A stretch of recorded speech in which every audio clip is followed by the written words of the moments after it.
Hello, my name's CHARD DENIORD. I'm the Poet Laureate of Vermont. Welcome to Poets Speak. This week, James Kruse is here to read his poetry and to talk about his life as a poet. James Kruse's work has appeared in Ploughshares, Raleigh Review, Crab Orchard Review, and the New Republic, among other journals. He is a regular contributor to the London Times Literary Supplement. His first collection of poetry, The Book of What Stays, won the 2010 Prairie SchoonerBook Prize and received a Foreword Magazine of the Year award. Other awards include residencies from Sitka Center for the Arts and Caldera Arts, as well as 2 Dorothy Sargent Rosenberg Prizes. He holds an MFA in Creative Writing Poetry from the University of Wisconsin, Madison, and a PhD in Writing and Literature from the University of Nebraska-Lincoln, where he worked for Ted Kooser's American Life and Poetry newspaper column and grew to love the Great Plains. He now lives on an organic farm in Shaftsbury, Vermont, just a few miles from Robert Frost's stone house. Welcome, James. So happy you could travel over from Bennington today and talk to me a little bit about your work and what you're working on, your new work that will comprise a new book, I've heard, and as well as your new anthology, Healing the Divide. I would love you to talk about that as well. Sure. But maybe we could start with a poem. Absolutely. If you could maybe read a poem for us, that would be great. Yeah, so this is from my book, Telling My Father, that was published last year from Southeast Missouri State University Press. And a lot of these poems are about losing my father. He died of hepatitis C. It's been about 19 years ago now, so it's this book has been a long time coming. But this was about just kind of helping him as he was really ill. And one of my chores was going to the grocery store and trying to pick out the right foods to keep him healthy and all of that. So that's what this one is about, strict diet. Though the doctors said no salt, salt was all my father craved. His body bloated, skin waterlogged and gray, still he wanted potato chips, honey-baked ham, greasy slabs of Polish sausage from Piketowski's. He begged for pepperoni pizza, garlic butter, ribs slathered in sauce. But when I did the shopping, I searched only for labels that said low sodium and no preservatives, instead bringing home heads of broccoli, turkey burgers, shredded wheat. And when he died anyway, guilt gnawed me like an ulcer. How could I have denied him those few final pleasures? Until I found Big Mac wrappers stuffed under the car seat, jars of pickles in the hall closet, and hidden among wads of tissues near the nightstand, his stash, a half-used canister of salt. I sat down on his sagging mattress, now stripped of stained sheets, and studied that blue label with the girl in the yellow dress, holding her umbrella against a rain of salt still falling from the sky. Thank you.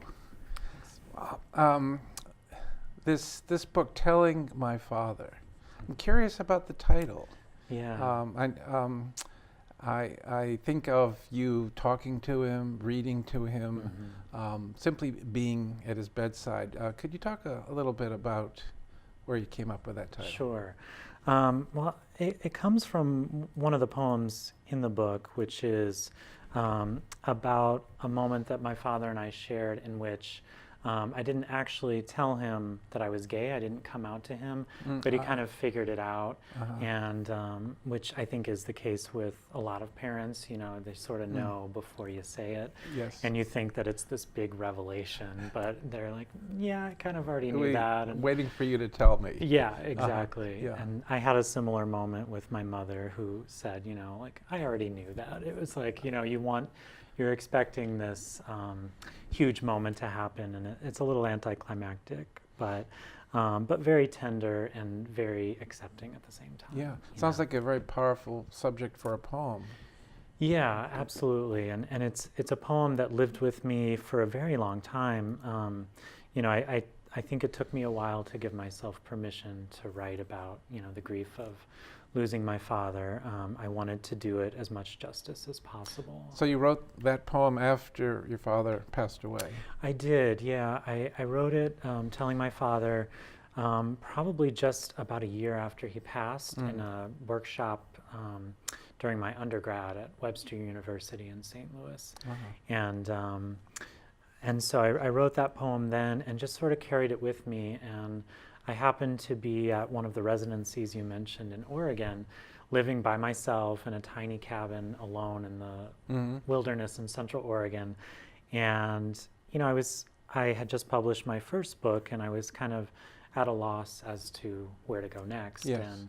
And this poem just kind of, I didn't have it in front of me or with me saved on a computer, and it just kind of came back to me.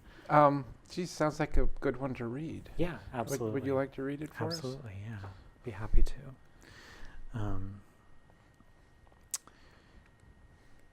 So this one is called Telling My Father. I found him on the porch that morning, sipping cold coffee, watching a crow dip down from the power line into the pile of black bags stuffed in the dumpster, where he pecked and snagged a can tab, then carried it off, clamped in his beak like the key to a room only he knew about. My father turned to me then, taking in the reek of my smoke, traces of last night's eyeliner I decided not to wipe off this time. Out late, was all he said, and then smiled, rubbing the small of my back through the robe for a while, before heading inside, letting the storm door click shut behind him. Later, when I stepped into the kitchen, I saw it waiting there on the table, a glass of orange juice he had poured for me and left sweating in a patch of sunlight so bright I couldn't touch it at first. Wow. Thank you. You said that a lot of these lines were just swimming around in your head before you wrote the poem, and you actually wrote the poem a year or so after he passed away. Could you talk about just that distillation process of the poem? Absolutely, yeah. So, I suppose the image of that crow pecking a can tab out of the garbage bags in the alley behind our house is the thing that had stayed with me the most. And then this very silent interaction that my father and I had that, to me, from a distance of about, 10 years was how long it took me to revisit this poem. I realized that probably unconsciously that it was the center of the next project that I wanted to do, which was to kind of look at this grief a little more head on and to sift through the past and see if I could come up with more of these moments of exchange between my father and myself. And I think that led me to realizing that those moments of exchange, of connection, are what I care about most in poetry, whether it's connecting with the self or the natural world or other people. And so that's what led to what became this whole book.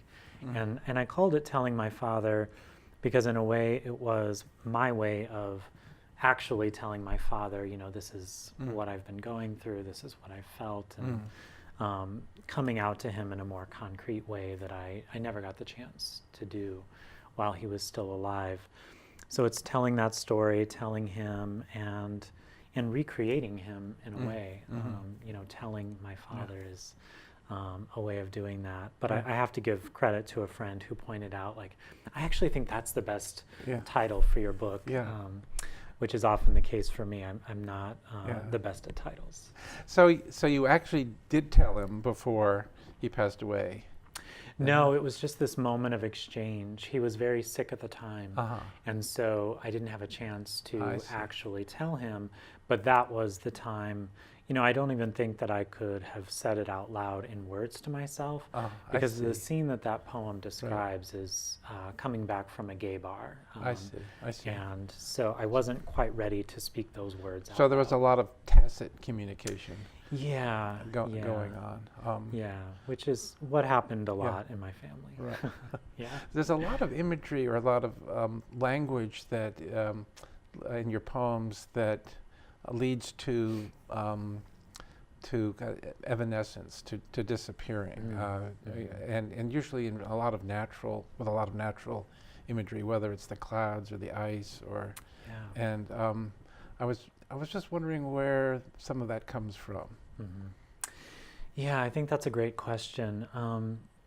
I think I've been interested for a long time in things going and things staying, and I suppose part of that is maybe my own interest in Buddhism and, the idea of how attached we get to things the way they are, and change being this constant thing that none of us really wants to admit. And so I've been interested in that evanescence and that disappearance of things. And it was a similar instance with my first book. It's called The Book of What Stays, and a lot of Nothing. Right, exactly. And it's true, I think, with poetry as well. We maybe have this idea that, well, this is what I want to write, or this is the kind of book that I want to write, but that just changes and morphs over time. And typically, at least the way it works for me, is that these memories, these insights, all of these things come in pieces that you then have to come and put together. And that is the thing that stays solid, but nothing else really does. You're right. And I think one of your most powerful poems on that subject is The Question, which is your last poem. And I mean, there are a lot of them, but I just thought, especially since that's the last poem in the book, that might be interesting for you to read. Yeah, and this is about, the way in which, I guess, my father's anxiety about how he would still be with me, or how I would know that. And so a perfect segue. He's about to disappear in this poem. Yeah. Right. Okay. Yeah. So this is called The Question. Haloed by the glow of machines in his last room at the ICU, my father smiled like a child and asked in his old voice, "How do you know I'm always with you?" As if he were already gone. And as he settled back into a stack of pillows, I told him, that faint pressure on the nape of my neck before sleep, street lights that blink on and off as I pass beneath, the urge to turn and look behind me, words that come out of nowhere. The man who said evening to me at the park last night, blue eyes like cut glass, as bright as yours in the coming dark. But how do you know? He asked again, still unconvinced. I listened to the buzz of fluorescent lights above us, the squeak of a nurse's shoes as she bustled by the room, but my mind was now as blank as the space on the wall behind his bed. My father then laced his fingers together and placed both hands in his lap, as if he had all the time in the world to wait for my answer. Very nice. Thank you. Thank you. What's it like for you to look back on these poems now? I mean, they were. It seems like they were so obviously important for you to write, and represented a kind of coming of age in many ways, and probably took a lot of courage as well. And now that you've written them and said goodbye to your father, and found the language to address that disappearance. Are they instrumental in any way as far as leading to a new direction for your work? I'm wondering where you're headed now. Yeah, well, I mean, the interesting thing to me is that I sort of thought, like, this would be my book about my father, and then, I wouldn't write many more poems about that time in my life or saying goodbye to him. And certainly there aren't as many, but some of those moments of exchange and some of those images still kind of bubble up out of the consciousness. Right. And so a few of those still come. But I think what this book taught me was really how to write about intimacy. And, the kind of feedback that I've gotten from people that's been totally unexpected has been other men who have said, positive things to me about, learning about their own relationships with their sons, or paying attention to that, or just maybe these poems, which are written out of a place of very deep feeling, maybe give permission to other men to feel those kinds of emotions. And to speak. And to speak, to say them out loud. Even though it might not be poetry. Exactly. Yeah. Because it doesn't have to come in poetry. I think, there are many things that I wish I had told my father or said to my father when he was still alive. And so I think that's one of the things it's taught me. And in terms of my future work, those moments of intimacy or exchange are still what I'm really interested in. And your mother, you can talk to. Yes, now, absolutely. She's still around, and we do connect over the poems in this book and memories still that we have. And in fact, thinking about that poem I read earlier, The Strict Diet, we found out later that my dad loved pickles so much. He kept these jars of pickles hidden all over the house. And so I was visiting my mother, and we shared a pickle, in his honor. Just symbolic. Yeah. And so I feel like these poems do still continue to have their effect on me, and to kind of teach me how to be with the grief in a way that our culture really doesn't. Yeah. Wonderful. Well, it's interesting that you've, just in the past year or two, have decided to write or edit to this new book of poems, not yours, but an anthology. You might have a few poems in there as well, I'm not sure, called Healing the Divide, which focuses primarily on the subject of kindness, which is a huge Buddhist idea and term, especially with this Dalai Lama. So could you talk a little bit about what prompted that, that idea and project, and where it stands now? It was a great project to put together, and I think it's another book that has taught me a lot about my own work. I did include one of my own poems, which I'm always sort of on the fence about. You're entitled to. You're the editor. Well, thank you. I'm glad. I appreciate People don't always that. feel that way, but I think it's okay. Well, that's what my husband told me. He said, you can include as many of your poems as you want to. You're the editor. But I did include one, and it was the Telling My Father poem that I read out of So here. we just heard it. Yeah. Well, that's certainly perfect. Yeah. And so I think this book, in a way, now that I think about it, did lead naturally to this project, which is about poems of intimacy and connection with strangers, family members, lovers.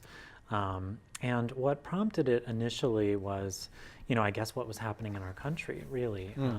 The media tells us so often that we are divided and that people are not coming together. Polarized is another word they use. And I feel that is true to some degree, that, we are isolated to some degree from one another, but we are actually more connected than we realize. And there are people out there writing poems, doing lots of things that are pointing to this fact. And so I really just made it my goal to gather together all of these poems that were doing that and that were highlighting kindness and connection. It's a great idea. Thank you. Yeah. Let me just read the opening little paragraph here that describes it. I should mention that Green Writers Press is publishing this book. Dee Cummings, who's the publisher there and has been on this show, has chosen She's amazing, to publish this book. This anthology features poems by Mark Doty, Ross Gay, Donald Hall, Marie Howe, Naomi Shihab Nye, and many others. These poets from all walks of life and from all over America prove to us the possibility of creating in our lives what Martin Luther King called the beloved community, a place where we can see each other as the neighbors we already are. Healing the Divide urges us at this fraught political time to move past the negativity that often fills the airwaves and to embrace the ordinary moments of kindness and connection that fill our days. That's a nice little description there. Thank you. And so it's about ready to go to press, I guess. Yeah, absolutely. The pages have been put together and designed. We have all the permissions for the poems. Great. Fabulous. Yeah, and I really just made it my goal to kind of include those poems that came across my desk at the right moment. There was a lot of serendipity. And, I think putting together a project like this that includes, some well-known poets, but plenty of poets from Vermont and, Great. Poets from all over the place who are maybe not as well-known. Yeah. I felt like I had this doubt, like, is this project really going to come together? Is this all really going to work out? Yeah, gain momentum. Yeah, it did over time, and I was grateful to have the time and Dee Dee Cummings' support in putting it together. Great. Yeah. Now, this is something, though, that you had done as a PhD student as well, edited and worked with actually Ted Kooser, who was in charge of, was it called, the American Poem Project? Or American Life in Poetry. American Life in Poetry, and which is just a wonderful, not so much a project, but enterprise, which he took on when he was Poet Laureate of the country, and decided to publish poems in newspapers across the country, right? Syndicated. How many papers? Oh gosh, I'm not sure, but it reaches millions of readers. I know that much at this point. So it's every week, is it? It's every week, yeah, and you can find it online if you go to AmericanLifeInPoetry.org. Right. He posts them, or the Poetry Foundation posts them every week, along with a little intro by him. Oh, wonderful. Yeah. So you worked with him for a couple of years. I did. Doing this. Could you talk a little bit about that? Absolutely, yeah. Well, this was at University of Nebraska, where I did my PhD, and Ted Kooser still teaches there. He meets with students one-on-one. And you were one of those students? I was one of those lucky students.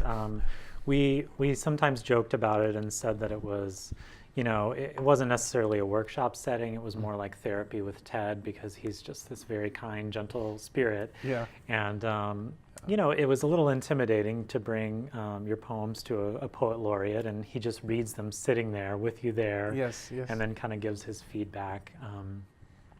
And so we got to know each other, and then he asked me to work for about 2 years on American Life and Poetry with him and his assistant, Pat Emile, and so really I learned a lot about how to choose poems that would be accessible to a large audience, because Ted's wife, Kathleen, is or was the editor of the newspaper in Lincoln, and that's sort of how this project was born. I had no idea. Yeah, and so she's very aware that the reading level of a newspaper reader is this, and you sort of have to fit into that. So a poem can't be overly complex. It can't be too long, more than 20 lines, and our attention spans start to stray a little bit, unfortunately. Yeah. Right. And so it was kind of within those strictures that I chose, helped him choose the poems. So I would go through journals, brand new books, and sort of earmark those poems that I thought might fit, and he would choose a fraction of those. And it's still happening. It is still happening. Grad students at University of Nebraska help choose those poems. And you're still in touch with him? Still in touch with Ted. We exchange letters in the mail sometimes. Yeah. I'll get a postcard from him with one of his new poems pasted on the back. And he was kind enough to write the preface for this anthology as well. So did that also lead to your position, your editorial position at the Times Literary Supplement? No, that's more of a kind of a support position, like just a writing position. And I do that very occasionally when I have the time, but that was just a connection that I made with another writer that I met at a residency. Great. So you introduced the poems in that journal. Right, yeah. So it's actually doing a similar thing to what Ted does, only I choose a poem from their archives, search online, kind of find one that I connect with, and that I think readers might connect with, and then do a more in-depth introduction, usually including like bio of the author. The only catch is that it has to be from their archives, so poems that they've published before. I see, so you don't get to choose them. Unfortunately not, no. So I mean, now I should mention you're teaching at Albany in Albany at the what is it, Albany SUNY? SUNY Albany. SUNY Yeah. Albany, and you're also teaching in Bennington, right, at the community college there. Yeah. And you're also putting this anthology together and working on your. I'm just curious how you have time for all of this. I don't know. Probably you could talk to my husband, and he would say it's his doing a lot because these things will come across my desk, or I'll get an email, and I'm like, I really want to do this. I want to teach this workshop, and he's like, do you really need one more thing on your plate? Yeah. So I'm careful about keeping that space open, but it is a delicate balance. Good. Yeah. Yeah. I was wondering, maybe you could. I'd love to hear one more poem or two. There's this wonderful poem also that I think would be great to hear, called "Halfway Heaven." Yeah, definitely. And if you could talk about that too a little bit. Sure. So this was a poem that kind of came to me really as this book was being finished. I thought the book was mostly finished, and then this was another one that just kind of bubbled up, actually written in Providence, where I know you've taught for a number of years. Yes. And I still can remember on a winter night just sitting at my desk and, just these lines coming to me. And so this was the result of that, and another way I think of kind of making peace with my father's memory and kind of letting him know from a distance that I really still do appreciate him and his influence, even if we couldn't connect as much while he was alive because we had such divergent interests. So this is called Halfway Heaven. Before he died, my father tried to teach me the only language of manhood he knew. Phillips head, needle nose, catalytic converter, but I left him hunched under hoods or sprawled on cardboard pallets beneath stalled cars, thinking the dust of books and the green glow of computer screens could keep me from work like that. I hated his oil stink, the orange goop he used to clean his grease-black hands, and those homemade tattoos of lightning on his biceps. I hated the cigarette dangling from his lips, his eyes squinting against smoke snaking up as he scraped a deer skull clean of meat for mounting. But now I want it all back. I replay every scene in my mind as if seeing my father again could keep him alive and tinkering in some other realm, some halfway heaven he'd love because everything needs fixing there. I think of the green striped tube socks pulled to his knees when he mowed the yard, the scratch of sandpaper stubble against my cheek each time he kissed me goodnight. I still hear the way he'd say so to speak when he meant so to speak, while explaining, for instance, why tomatoes taste better with a kiss of salt, brings out the sweetness, so to speak. Oh, thank you.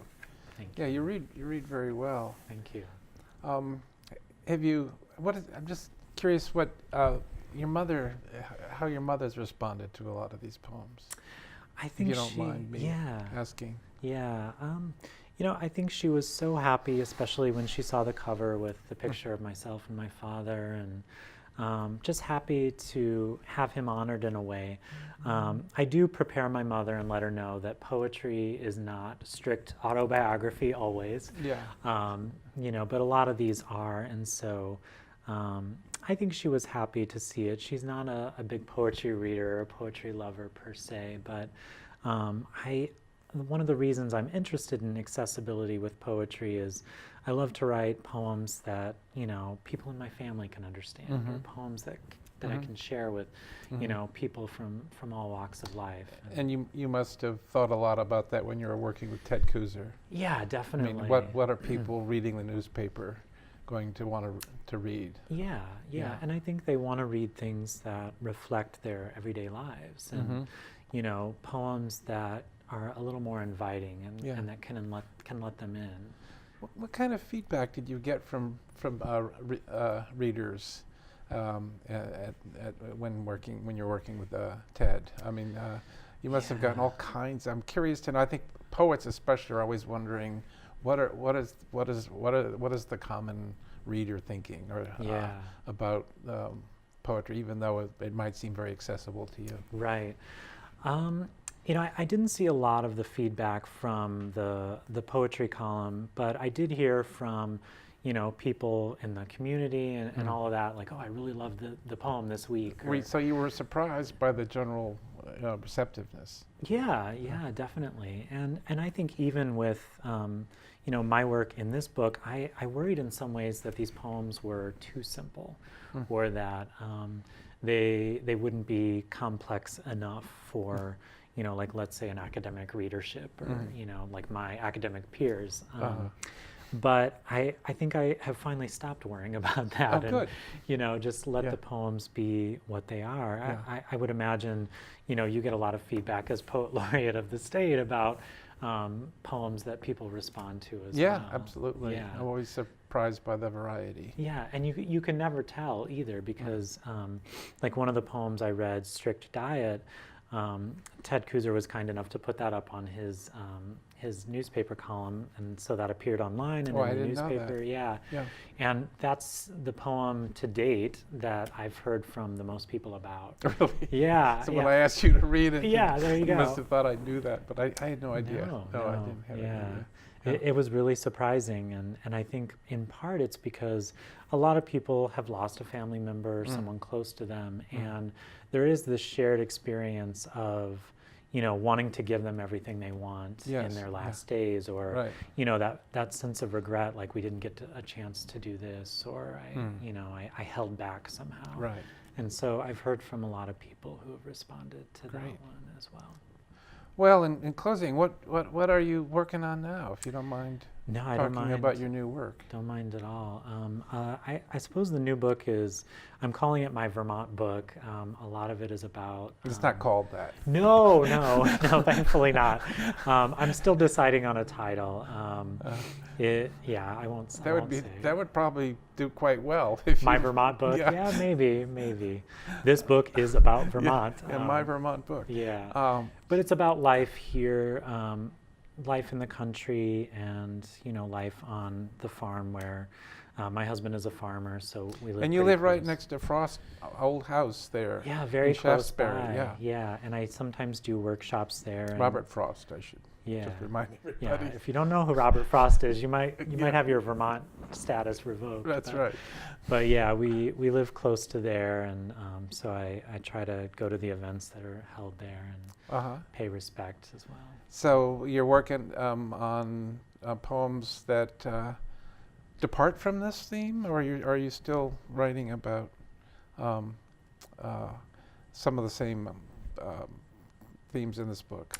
Yeah, I would say a lot of the same themes. The next book will probably not be as much about my family. They'll be sort of about my relationship with my husband, sort of meeting him and moving to the country.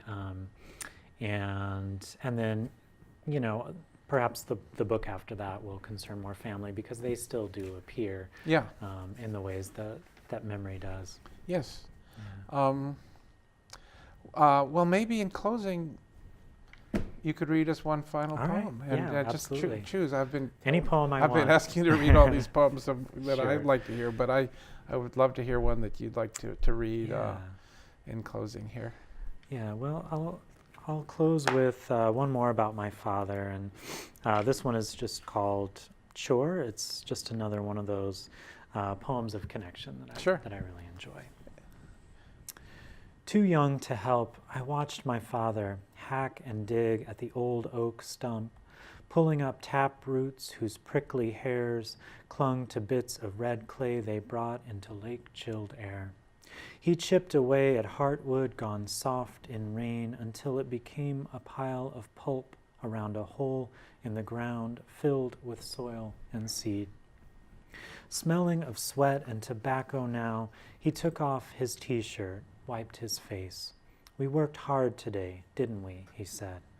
I think we deserve a little rest, and I nodded. We lay back among clumps of grass as dusk spread across the field and a fine mist fell over us like a net, pressing our bodies to the steaming earth. Well, thank you so much for joining me today, Thank you for having James, me. and good luck with all your new work and your teaching and your family life. Absolutely. It's been a pleasure. Thank you. Thank you.